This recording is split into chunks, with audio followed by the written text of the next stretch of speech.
கர்த்தருக்கு ஸ்தோத்திரம். ஊழியரின் ஊழியத்தை குறித்து சிறிய ஷார்ட்டான மெசேஜை பார்ப்போம். ஏசாயா 49:15. ஸ்திரீயானவள் தன் கர்ப்பத்தின் பிள்ளைக்கு இறங்காமல் தன் பாலகனை மறப்பாளோ? அவர்கள் மறந்தாலும் நான் உன்னை மறப்பதில்லை. இன்னைக்கு நம்ம என்னத்தை குறித்து பார்ப்போம்னா, தன் பாலகனை மறப்பாளோ, அவள் மறந்தாலும் நான் மறப்பதில்லை. இன்றைக்கு ஆண்டவர் சொல்றாரு. இன்னைக்கு அநேக பிள்ளைகளை ஸ்திரீ என்ன செய்யறாங்க, மறந்துடுறாங்க. பால் கொடுக்குற பிள்ளையை குறித்து சொல்லப்படுதுங்க. பால் கொடுக்குற பிள்ளைங்களை நார்மலாக சட்டுன்னு மறக்க மாட்டாங்க. ஆனால் இப்போ அநேக பார்க்க முடியுது, பிள்ளையை பற்றி என்ன செஞ்சுறாங்க, குப்பை தொட்டியில் போட்டுறாங்க, வாஷிங் மிஷினில் போட்டுடுறாங்க. இதெல்லாம் தேவனுடைய குணங்கள் கிடையாது. தேவனை அவருடைய ஈவு கொடுக்குறாரு. அப்போ கிறிஸ்துவர்கள் இப்படிப்பட்ட காரியங்களில் ஈடுபடாமல் இருக்காதபடி இதுக்காக செபிப்போம்.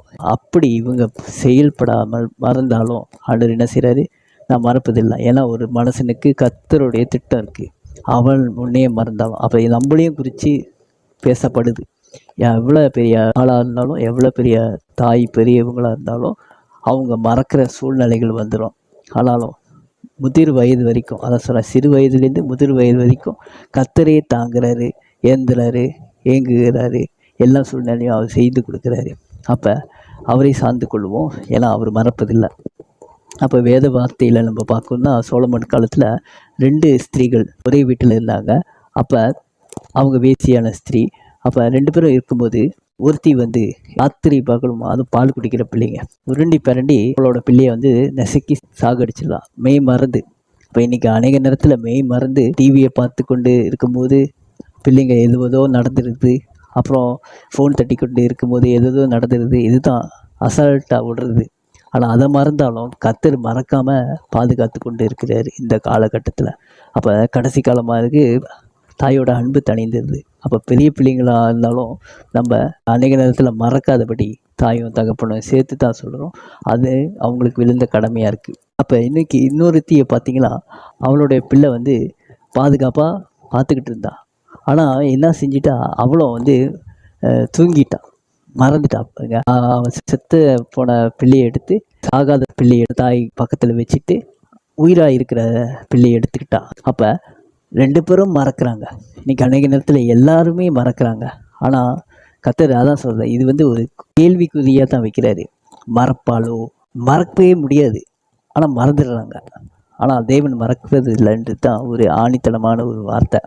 அப்போ இன்றைக்கி நம்மளுக்கு வச்ச ஒரு நோக்கம் கர்த்தர் நிச்சயமாக வெளிப்படுத்துவார். அப்போ இன்றைக்கி அந்த மறக்கிற ஒரு சூழ்நிலைகள் இருக்குது. நீங்கள் சோலமன் கிட்ட கொண்டு வரும்போது இந்த நியாயம் விசாரிக்கிறதுக்கு 2 பேத்துக்கும் வாக்குவாதம் வந்துச்சு. இது என் பிள்ளை, இது செத்தது தான் அவன் பிள்ளைன்ட்டு சொல்லி வாக்குவாதம் பண்ணும்போது சாலமன் என்ன செய்கிறார், ஒரு பட்டயத்தை கொண்டு வாங்க, இந்த ஒரு பிள்ளையை பாதியாக வெட்டி இவளுக்கு ஒன்று இவளுக்கு கொடுங்க. வார்த்தையான வசனத்தை வச்சு தான் கர்த்தர் என்ன செய்ய முடியும், புடமிட முடியும். ஆண்டவர் சோதித்து பார்ப்பாரு. இது சபைக்கும் பொருந்தும். சபையும் ஆண்டவர் என்ன செய்கிறாரு, எது சரியான சபை, 7 சபையை குறித்து வெளிப்படுத்தின விசேஷத்தில் நீங்கள் பார்க்கலாம். அது எது சரியாக இருக்குன்ட்டு அது ஆண்டவர் சொல்லுவார். இன்றைக்கி இந்த தாயை, உண்மையான தாய் எப்படிப்பட்டவங்களாம், குடல் துடைக்கும், இருதயம் கலங்கும், இது உயிராக இருக்கட்டும், இது சாக வேணான்னு சொல்லும். அந்த இன்னொரு தாய் என்ன செய்ய சொல்கிறாங்க, இல்லை பிளந்துருங்க, இது அவளுக்கும் வேணாம் எனக்கும் வேணான்ட்டு அப்படி சொல்கிறான். அப்போ இன்றைக்கி சபையிலையும் சரி, வீட்டிலையும் சரி, தேவனுடைய வார்த்தையை வச்சு தான் நம்மளை சரிப்படுத்தி கொண்டே இருக்கணும். இருக்குள்ள கருக்குள்ள பட்டயம் எல்லாத்தையும் என்ன செய்யப்படும், இந்த வசனம் ஆனது மாற்றும். அப்போ இந்த வசனம் என்ன செய்யும், சரிப்படுத்தும் சபையில் போகிறவங்களுக்கு. அப்போ உண்மையாக சண்டை வருது, சச்சலவு வருதுன்னா வசனம் என்று பட்டயம் இல்லை, அதுதான் நியாயம் தீர்க்கும். கரெக்டான வார்த்தையின்படி சொல்லணும். இந்த உலக சினிமாவோட வார்த்தைகளை பேசி அதை குறித்து வச்சு நியாயம் தீர்க்கக்கூடாது. வசனத்தை வச்சு நியாயம் தீர்த்தா அதுக்கு சொல்யூஷன் கிடைக்கும். இந்த வசனம் அதான் சொல்ல, வானமும் பூமியும் ஒழிஞ்சாலும் அவருடைய வார்த்தை ஒழியாது. இன்றைக்கி நம்ம கர்த்தருடைய பிள்ளைகள், தாய் அநேகர் விட்டுட்டு போன தாய் திரும்பி பிள்ளைங்களுக்கிட்ட சேர்ந்து அந்த பிள்ளைகளை சரியாக பராமரிக்கணும். அது நம்மளுக்கு விழுந்த ஒரு கடமை. அதே தேவ சித்தமாக இருக்குது. அப்போ இது ஒழுங்கற்ற வாழ்க்கை வாழாதபடி, அப்படியே இருக்காதபடி கர்த்தருக்காக உண்மையாக பிள்ளைகளை வளர்ப்போம்.